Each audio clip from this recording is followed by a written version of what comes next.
Three times. The H1B lottery rejected him 3 times, 3 years in a row, three moments where everything he had worked for, his master's degree, his job, his career in America could have ended. Most people would have bought a one-way ticket home, but Sohan Sethi from Mumbai did something very different. He spent $13,000, built a 700-page case and refused to leave. Today we'll tell you exactly how he did it and why his story matters for every Indian in America right now. Namaskar, this is Ecos Global and I'm your host Neha Upadhyay. So who is Sohan Sethi? Sohan Sethi grew up in Mumbai. He never left India until he was 25 years old. He earned his bachelor's degree in computer engineering from the University of Mumbai. He worked for about a year and a half as a business analyst.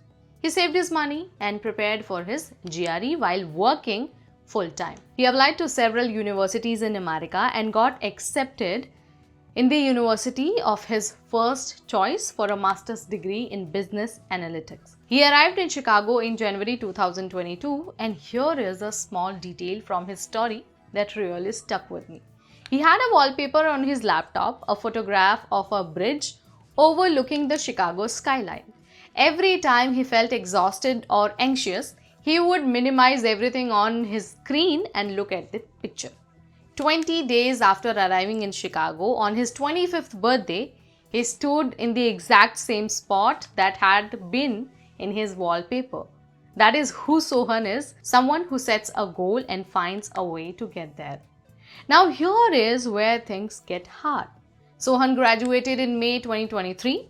His international student fee had come to roughly $60,000 over 3 semesters, though a research assistantship helped reduce the burden significantly. After graduating, he joined a healthcare company as a senior business analyst. And about a year and a half later, he was promoted to manager of analytics and reporting. A genuinely impressive career. He built it very quickly in a competitive field. And then the H1B lottery happened. He got first rejection, then a second one in April 2025, and finally a third in March 2026. 3 years, 3 lotteries, 3 rejections. Each one a gut punch, each one a reminder that no matter how good you are, the H1B lottery does not care. It is random, and for Indians, who are 71% of all H1B applicants, the odds are brutal. Now here is what separates Sohan from most people in his situation. After his second rejection in April 2025, he said something that I think every Indian on OPT needs to hear. He said, after my second rejection, I realized I could not rely on the lottery alone if I wanted to continue my career in the United States. That is a huge realization because most Indians in his position keep hopping, keep entering the lottery, keep waiting for their number to come up. Sohan decided to stop waiting and start building. By June 2025, almost a year before his OPT was scheduled to expire, he started preparing for something completely different, the O1 visa. Now, what is O1 visa? See, the O1 visa, unlike the H1B, it does not have a lottery. No random draw, no annual cap, no competing against hundreds of thousands of other people. Instead, in O1 visa, you have to prove one thing, and that one thing is extraordinary ability in your field. USCIS has a specific set of criteria. Things like, have you received major rewards or recognition? Have you been covered in media for your work? Have you judged others in your field? Have you made original contributions that others use? Have you published scholarly work? You need to meet several of these criteria, and your case needs to be built carefully with evidence, with documentation, with expert letters from people who can vouch for your exceptional contributions. Though it is not easy, but it is fully possible, and for Indians who are genuinely exceptional at what they do, it may be more accessible than they think. Now here is what building an O1 case actually looks like in practice. Sohan hired an immigration lawyer, and then while continuing to work full-time as a manager, he started building every single achievement of his career.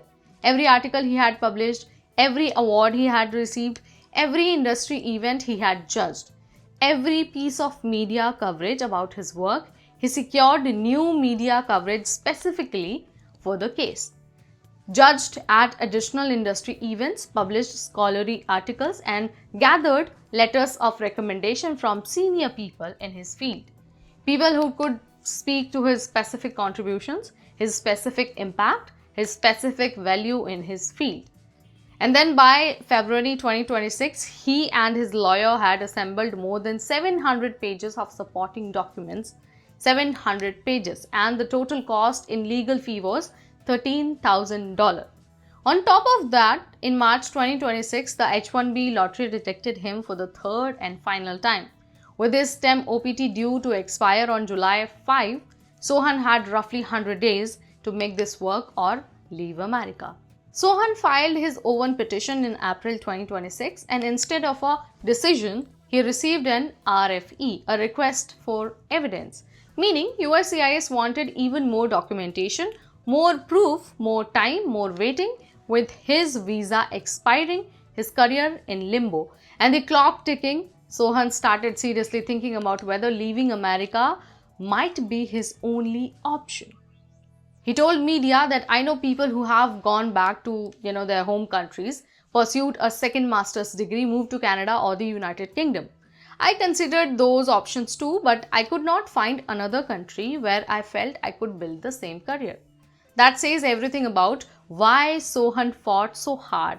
Not because he had no any other option, but because America for him was where his career made sense, and he was not willing to give that up without exploring every possible path. And then after all the chaos, it happened.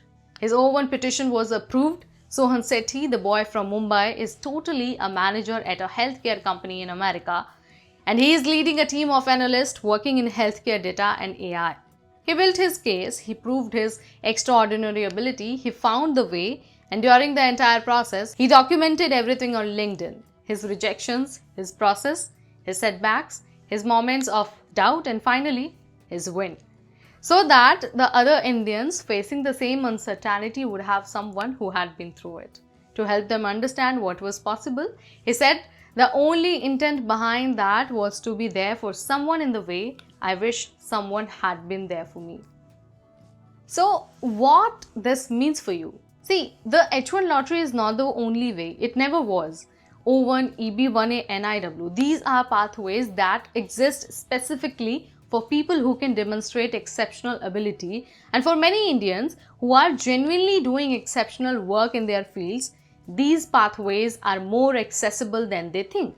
They're not just for Nobel Prize winners. They are for people who have published, who have been recognized, who have made contributions that others in their field acknowledge. The gap, as Sohan discovered, is not ability. The gap is awareness and documentation. So I think Sohan's story and Sohan's journey is a lesson for Indians in America right now. So you can take a lesson from his journey, and you can also apply for O1 visa, L1 visa, and you can explore other fields as well. You can explore other visa options as well. So what do you think about Sohan's story, Sohan's journey? Let me know in the comment section. That's all in this video. See you in the next one. Till then, this is me, Neha Upadhyay, signing off.